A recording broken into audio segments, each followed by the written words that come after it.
Nous vous avons convoqué aujourd'hui et nous sommes reconnaissants que vous soyez venus aussi nombreux parce que cela fait une semaine depuis que nous sommes sortis de la ronde sociale et nous étions contents d'avoir pu faire un rapport tout de suite dès le début, mais nous avons pu digérer maintenant ce qui s'est passé. Nous avons discuté avec nos organes et nous avons fait une analyse très objective de la situation. Et nous voulions vous informer pour ce qui est de notre réaction par rapport à ce qui s'est passé, parce que c'est une nouvelle situation de départ pour nous. On nous a souvent demandé au cours des dernières journées si la tripartite est morte ou non. Malheureusement, nous devons faire le constat qu'à ce stade, le gouvernement a enterré la tripartite. Nous ne voyons pas la possibilité d'avoir une nouvelle tripartite classique avec ce gouvernement, parce que jusqu'ici, il n'y a pas eu de négociation. Nous constatons que le gouvernement Frieden a réussi, après un bon fonctionnement du modèle social depuis 50 ans, où il y a eu des négociations sérieuses. En 2 années, ils ont réussi à démolir la tripartite. Et cela veut dire quelque chose pour nous, pour les syndicats, pour les syndicalistes, cela veut dire pour ceux qui représentent les salariés, cela veut dire quelque chose pour l'ensemble du pays, cela nous concerne tous. Et comme nous l'avons écrit dans l'invitation, c'est un changement de paradigme qu'il faudra gérer. Et il faut voir comment nous pourrons réagir. Mais quelque chose s'est passé. Et ce qui s'est passé, ce n'est pas bon. Et il faut comprendre que notre confiance dans ce gouvernement n'existe plus pour revenir à des négociations correctes, parce que souvent nous avons été confrontés avec la nouvelle situation. On nous convoque, on nous dit bon, nous allons trouver une solution. Les discussions sont constructives, dans le respect, comme M. Frieden le dit souvent, et à la fin, ils font comme ils l'avaient prévu au début. Et les syndicats ont toujours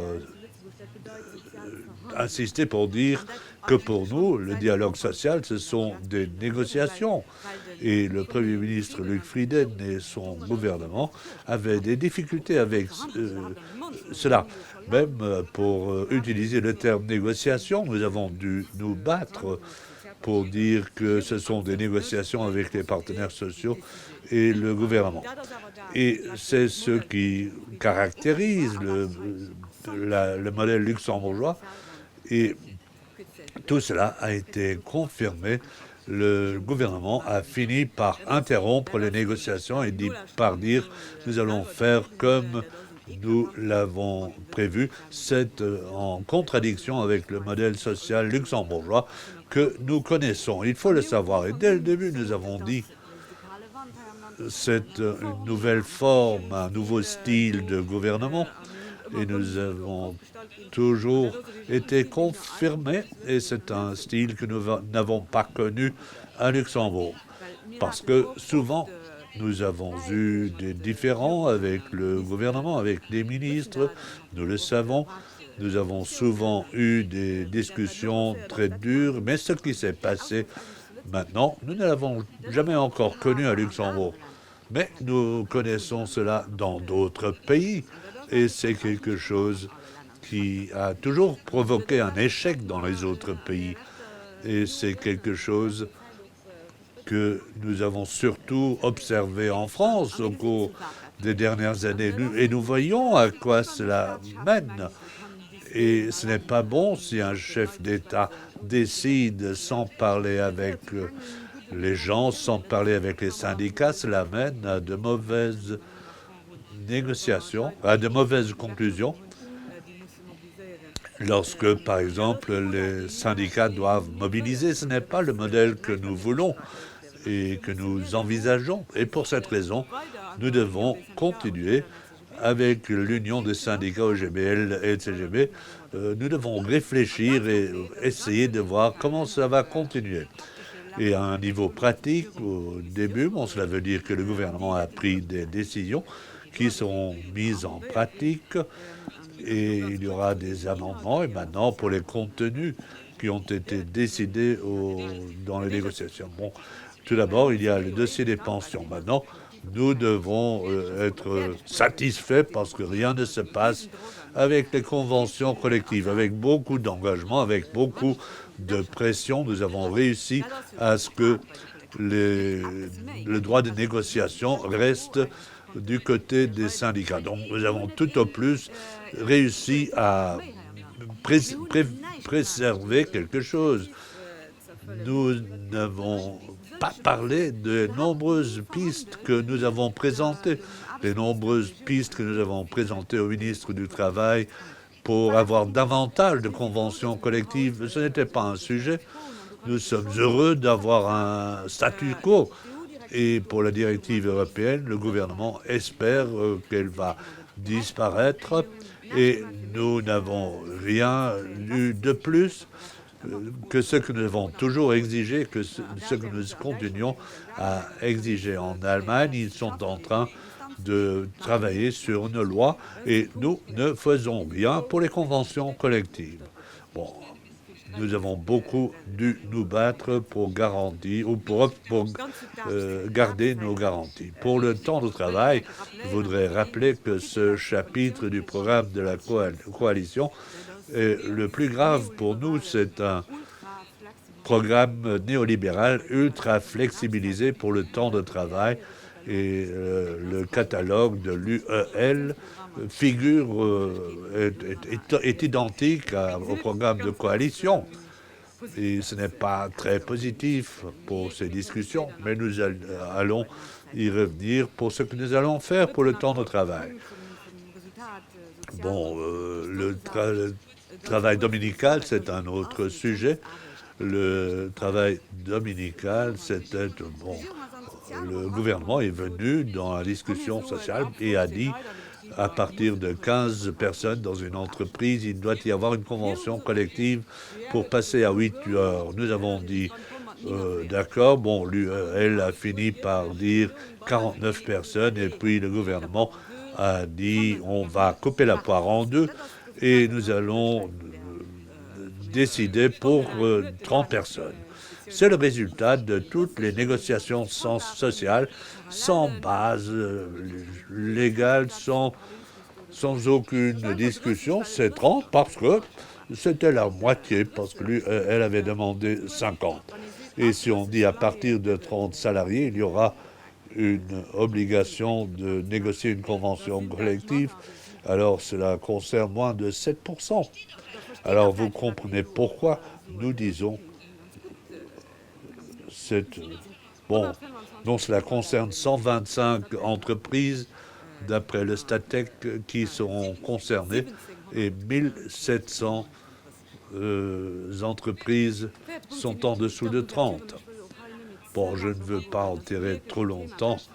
C'est un sujet très technique. Nous avons déjà dit beaucoup de choses. Le gouvernement a dit qu'il faut légiférer pour les heures d'ouverture parce que il y a un jugement, mais un jugement qui n'a jamais dit qu'il faut que ça soit ouvert jusqu'à 21 heures et tous les jours fériés.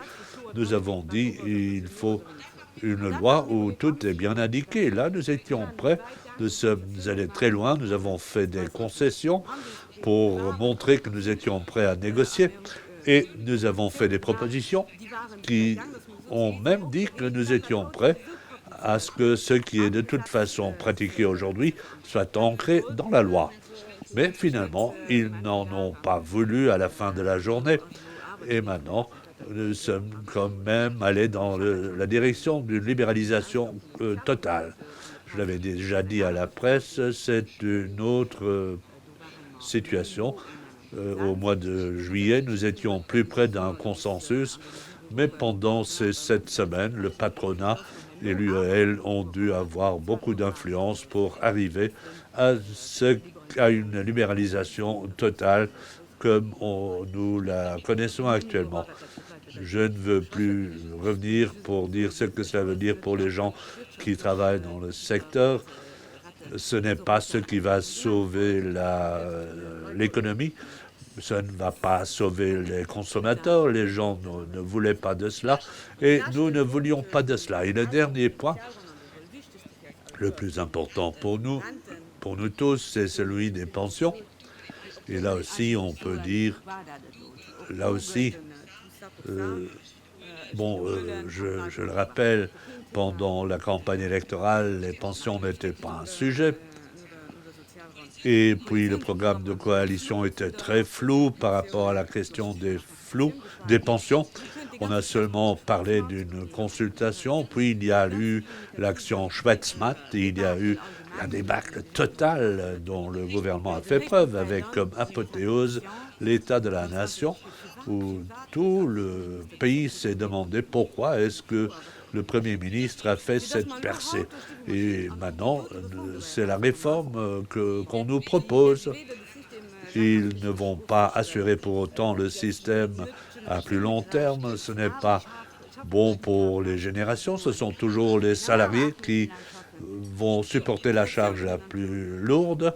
Les cotisations augmentent et en même temps, on a encore l'argent pour faire des cadeaux aux plus riches, aux assurances. Et d'ailleurs, ce n'était jamais un sujet dans la politique sociale. Nous n'avons pas une augmentation de la pension minimale. On a dit qu'on voulait combattre la pauvreté de vieillesse. Maintenant, les pensions faibles doivent demander une aide. Nous avons toujours dit que la pension, ce n'est pas une aide sociale. Il faut savoir que si, avec le ministère de la Famille, on va avoir des aides sociales avec une demande de pauvreté, c'est vraiment une catastrophe pour toutes ces aides. Donc, nous n'avons guère parlé des positions du syndicat dans les discussions sociales. Il n'y a jamais eu de réponse pour toutes nos pistes. Et on a dit, nous allons vous écouter, mais je vais faire ce que je veux, et je ne réponds pas à vos propositions. Nous avions fait des propositions sur 130 pages. Une proposition très importante, c'était celle du déplafonnement, ce qui aurait été une véritable aide pour pérenniser le système. Et à chaque fois, on nous a reproché d'avoir une différence entre le secteur public et le secteur privé. Et cette fois-ci, la CGFP a dit qu'elle pouvait aussi accepter un déplafonnement harmonisé, ce qui nous aurait permis à l'avenir de cesser enfin ou de mettre un terme aux problèmes qui existent toujours entre les deux systèmes publics et privés, et cela aurait été une bonne solution. Mais on a quand même dit que non, ce n'est pas un sujet. Et maintenant, nous avons une situation où personne n'est satisfait. Nous avons le calme pour quelques années, mais puis ça va recommencer. En résumé, et nous l'avons déjà dit mercredi passé, nous pouvons le souligner aujourd'hui, nous sommes contents que ces détériorations ne soient pas vraiment aussi pénibles qu'on l'avait annoncé. Un grand pas a été fait depuis la déclaration de l'État de la Nation pour les conventions collectives. On avait annoncé pire pour les heures d'ouverture. Il y a aussi une légère amélioration. Donc, aujourd'hui, nous devons être contents que les détériorations ne soient pas aussi graves qu'on ne les avait annoncées. Et ça, c'est seulement le résultat du travail de l'Union des syndicats OGBL et LCGB. C'est grâce à notre coopération qui nous a donné une force extrême dans ces discussions. Nous le sentons. C'est une nouvelle qualité et les syndicats sont sûrs de devoir continuer à défendre la même position. Cela nous a donné une nouvelle qualité et cela fait peur à nos adversaires et c'est ce qui nous a permis d'obtenir ce résultat. Et évidemment, la grande pression est due aux 25 000 personnes qui sont sorties dans la rue Le gouvernement l'a bien dit. Le ministre et le Premier ministre, dans les négociations sociales, ils ont dit qu'ils avaient compris le message des gens qui étaient dans la rue. Donc, en fait, ils nous montrent pendant des mois, dans les discussions en cercle restreint, toutes ces discussions, ce n'est pas tout cela qui a été important, mais c'était la manifestation. Et en fait, maintenant, ils nous montrent que le combat, c'est surtout important si vous êtes nombreux dans la rue. Et pour cette raison, nous avons fait bloc et le GBL va continuer à solliciter tous ses membres. Le LCGB va faire la même chose. Nous avons fait preuve que nous avons déjà prouvé que nous pouvons faire preuve de cohésion. Et ce changement de paradigme veut dire aussi pour nous que notre travail, notre manière de travailler sera différente. Ils sont en train de faire pression pour nous faire sortir dans la rue. Et pour montrer le rapport de force maintenant, vous devez comprendre que nous ne pouvons pas continuer à accepter que nous servions d'instrument pour la détérioration sociale. Bon, maintenant, comme ils le soulignent dans toutes les interviews, ils disent cela s'est bien déroulé, mais nous faisons quand même ce que nous voulons. Ce n'est pas notre rôle d'être utilisé comme alibi pour des détériorations et nous n'allons pas continuer à accepter des discussions sociales dans la forme actuelle parce que ce sera toujours la même chose. Je le souligne, nous n'acceptons cela, nous avons toujours dit, nous voulons le dialogue social, nous voulons les négociations. Nous avons montré que nous sommes prêts à faire des concessions et à obtenir des compromis. Mais maintenant, il faut savoir, ça ne peut pas continuer de cette manière. Nous avons toujours dit que la méthode Frieden, nous ne pouvons plus l'accepter. Nous allons seulement discuter dans des discussions sérieuses. Et pour cette raison, nous devons trouver une autre méthode. Et cela veut dire que nous ne pouvons pas assister à de telles réunions et nous ne pouvons plus continuer à travailler, par exemple, au comité permanent du travail. Et c'est très important. Et maintenant, on attend à ce que nous expliquions pour dire pourquoi nous ne faisons plus cela. Il faut comprendre qu'on nous convoque toujours et c'est en fait une farce parce qu'à la fin de la journée, ils prennent leurs propres décisions. Et nous ne pouvons pas accepter cela au CPTE. Et nous savons qu'il y a des positions. Nous sommes en différend avec le ministre du Travail depuis 2 ans et qui nous écoute et qui fait ce qu'il veut. Et maintenant, il nous dit que nous avons dit dans les discussions sociales que vous étiez prêts à revenir au CPTE. Oui, mais nous avons dit oui si nous nous mettons d'accord ici et si la paix sociale est rétablie et si nous avons des négociations sérieuses, nous allons retourner au CPTE. Mais il n'y a pas eu d'accord.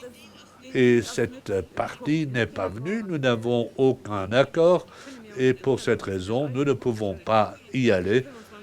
Nous devons cela à nos membres et aux 25 000 personnes qui sont sorties dans la rue.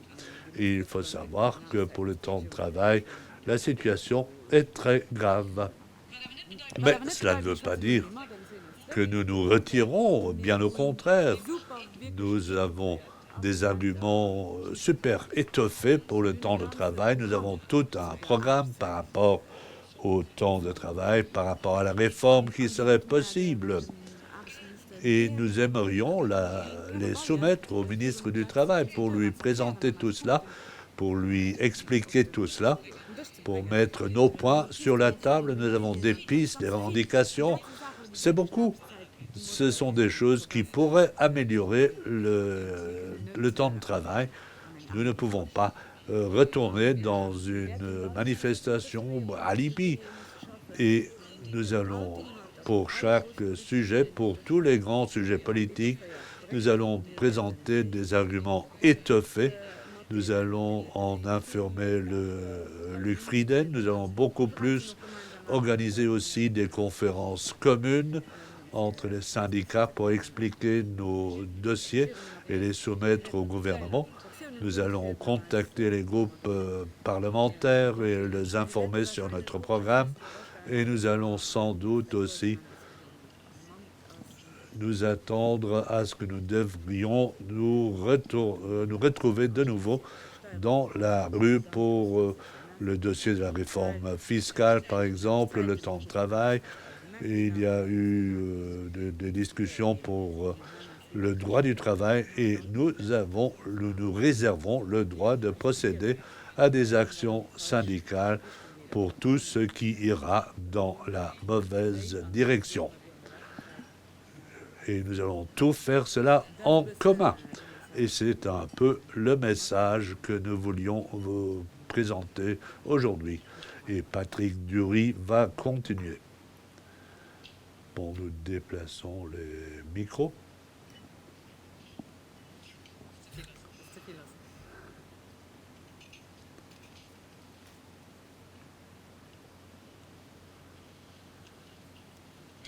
Voilà. Merci. Merci Nora. Je vais de manière complémentaire ajouter quelques éléments. L'Union des syndicats OGBL-LCGB veut et doit analyser dans la situation actuelle ce qui s'est passé en raison de l'action du gouvernement. La situation a changé. Après les 3 réunions tripartites, le 9 juillet, le 14 juillet et le 3 septembre, en fait, c'était des réunions entre 3 parties qu'on n'a pas appelées tripartites. Et puis, le gouvernement a interrompu les négociations et a tiré des conclusions et a décrété certaines choses. Qu'est-ce que cela veut dire pour le dialogue social et pour notre système social? Je voudrais brièvement vous rappeler pour mémoire que le but de l'Union des syndicats OGBL et LCGB, c'était d'éviter un conflit social et de relancer le dialogue social. C'était nos deux prémices pour ces réunions. Avec priorité absolue, le problème des conventions collectives que le ministre du Travail et le gouvernement avaient mis en question ou rendu impossible et que la paix sociale était directement menacée. Le ministre du Travail, qui est responsable du fonctionnement du CPTE, qui n'a pas réussi depuis 1 an et demi de soumettre une seule solution pour n'importe quel problème. J'irais même plus loin si nous lui avons demandé son avis pour les sujets discutés, il n'y a rien eu jusqu'à ce qu'il ait sorti le lapin blanc de son chapeau avec un plan d'action. Bon, c'était du jamais vu pour tout ce que nous avons eu jusqu'ici dans ce pays. Dans le cadre des négociations collectives, le travail dominical et les heures d'ouverture du commerce, le gouvernement a tout corrigé en fonction des revendications du patronat et la conciliation entre la vie familiale et la vie professionnelle était devenue tout à fait impossible. Et je voudrais rappeler que les gouvernements ont toujours visé des conditions de travail dignes. Maintenant, pour ce qui est de notre système des pensions, depuis octobre 2024, on n'a pas négocié avec les syndicats. On a eu l'action Schwetzmat. C'était une action pour écarter les syndicats du dossier. Les syndicats ont toujours la revendication de pérenniser notre système des pensions en le renforçant. Et si maintenant, aujourd'hui, on voit les différentes prises de position de membres du gouvernement, si on les entend sur RTL, lorsqu'ils parlent de ces réunions, Alors, je dois dire que pour nous, c'est un peu cynique parce que ce sont d'autres réunions que celles auxquelles l'Union des syndicats a assisté depuis le 8 octobre depuis 2024, où nous avons essayé dans des réunions bilatérales, nous avons aussi essayé de trouver des solutions avec le Premier ministre sans succès. Le gouvernement a revu sa position seulement grâce à la mobilisation et grâce à la coopération entre le GBL et le LCGB, où nous avons regroupé nos délégués aussi à travers nos messages du 1er mai et évidemment à travers la manifestation du 28 juillet, avec 28 juin, pardon, avec plus de 25 000 personnes dans la rue. Rappelez-vous que depuis la première réunion à 3, le 9 juillet, on a adapté quelques... Bon, la première invitation, c'était une invitation pour une meilleure loi du travail. Qu'est-ce que cette interruption des négociations a provoqué, celle du Premier ministre? Bon, le conflit social a pu être évité pour le moment. Et pour les conventions collectives, les principes les plus importants ont été retenus. C'est un statu quo. Le droit de négociation et le droit de signature pour les syndicats à représentativité nationale et les accords d'entreprise ne peuvent être conclus qu'avec des syndicats représentatifs. En fait, ce n'est pas vraiment une amélioration, mais c'est seulement le maintien du statu quo. Le travail dominical et les temps de travail par rapport à la première approche, bon, il y a certes une amélioration, mais ce n'est toujours pas acceptable. Et pour le système des pensions, on constate que nous avons une solution à court et à moyen terme, mais nous n'avons toujours pas de financement alternatif comme les syndicats l'ont proposé. On n'en a pas parlé. Le Premier ministre n'en veut pas.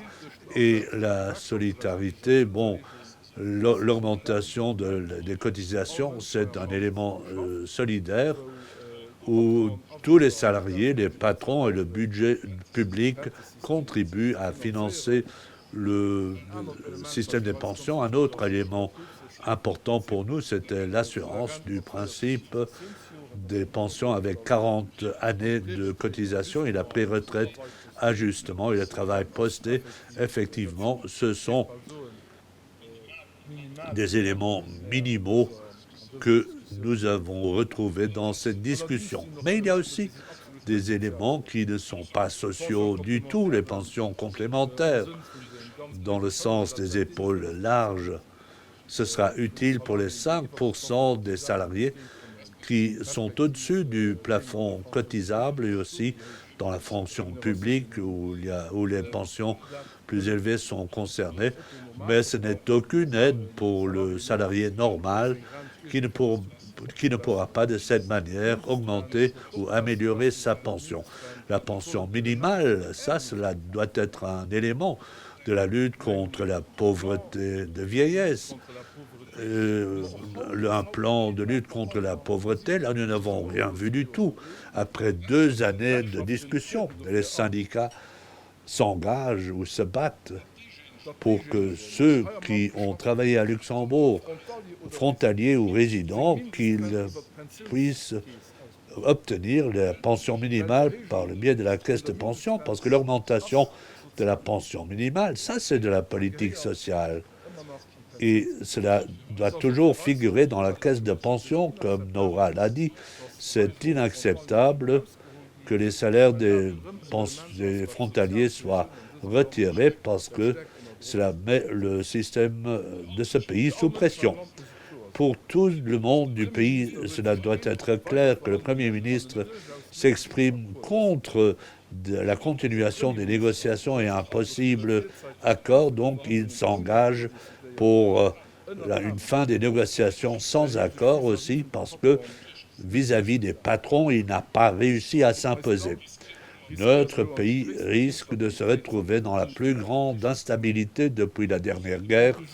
Les conclusions du gouvernement n'ont pas été créés par des négociations, mais seulement grâce à la coopération des syndicats OGBL et LCGB, grâce à la création de l'Union des syndicats OGBL et LCGB, et aussi grâce à nos actions communes dans le cadre de la réunion et dans le cadre du front syndical, avec notamment la manifestation du 28 juin 2025 avec plus de 25 000 participants.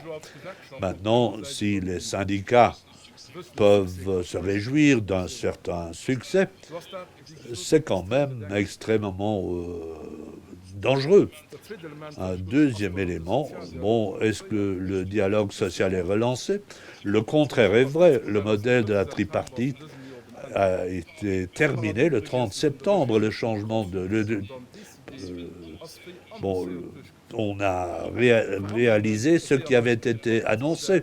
Les négociations, comme dans le modèle, comme dans les tripartites, ne sont plus prévues.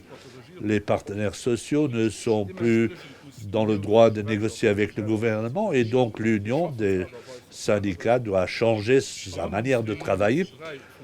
Les négociations à trois sont, et bon, ils sont intellectuellement devenus malheureux. Et pour cette raison, nous avons envoyé un courrier au Premier ministre pour lui dire que les syndicats sont prêts à discuter dans des discussions bilatérales pour présenter nos revendications, pour les présenter oralement et par écrit. Ensuite, il appartiendra au gouvernement, comme il l'a dit et comme il l'a fait par le passé, de tirer ses conclusions, d'engager ses responsabilités et de présenter des projets de loi à la Chambre. Par la suite, la Chambre aura la possibilité de réagir par rapport à ces revendications et à réagir de manière souveraine. L'Union des syndicats va aussi prendre ses responsabilités et, comme il le jugera utile, réagir avec des actions par rapport à la politique gouvernementale. En toute logique, le Comité permanent du travail et de l'emploi n'aura aucun droit d'exister dans une telle constellation, et nous invitons le Premier ministre à discuter dans des discussions bilatérales. Dans le courant de la journée, nous allons aussi adresser un courrier au groupe parlementaire parce que, on l'a déjà dit, nous devons aussi travailler de manière plus constructive avec les groupes parlementaires à la Chambre et aussi connaître les positions des groupes parlementaires de la majorité pour connaître leurs positions. Tout cela pourrait donc mener à ce qu'il y ait beaucoup plus d'actions syndicales dans ce pays, plus que nous en avons connu jusqu'ici, et nous risquons de nous retrouver dans une nouvelle phase, pour nous inconnue, une phase d'instabilité. Nous savons que le ministre du Travail, le 8 octobre 2024, nous a cité la France comme exemple, et nous avons obtenu des informations de la part du milieu gouvernemental que le Premier ministre trouve bon la manière de gouverner en France. Nous, le syndicat OGBL-LCGB, nous pensons que pour nous, le système de la tripartite est le meilleur pour notre pays, mais nous sommes seuls avec cette conviction. De toute manière, à l'avenir, notre pays a besoin d'un modèle social qui travaille dans l'intérêt des salariés et des retraités, que ce soit des résidents ou des frontaliers. Nous avons besoin d'un mouvement syndical fort et uni, et dans le cadre de ce mouvement syndical, nous allons nous engager et nous battre avec tous nos moyens pour les salariés et les retraités dans ce pays, et donc aussi pour tout le monde. Merci de nous avoir écoutés. Maintenant,